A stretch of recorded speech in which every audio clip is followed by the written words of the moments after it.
niya sa ice. Hindi niya tinatantanan. What?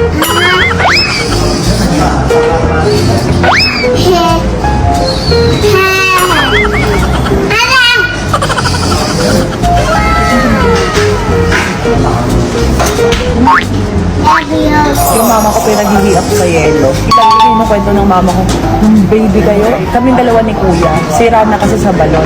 Pumupunta daw sa nangihingi daw siya ng isang... Kasi di ba ang sarap ng tube ice ng mga fast food? Tapos ang liliit lang. Doon niya kami pinagbigay ni kuya sa...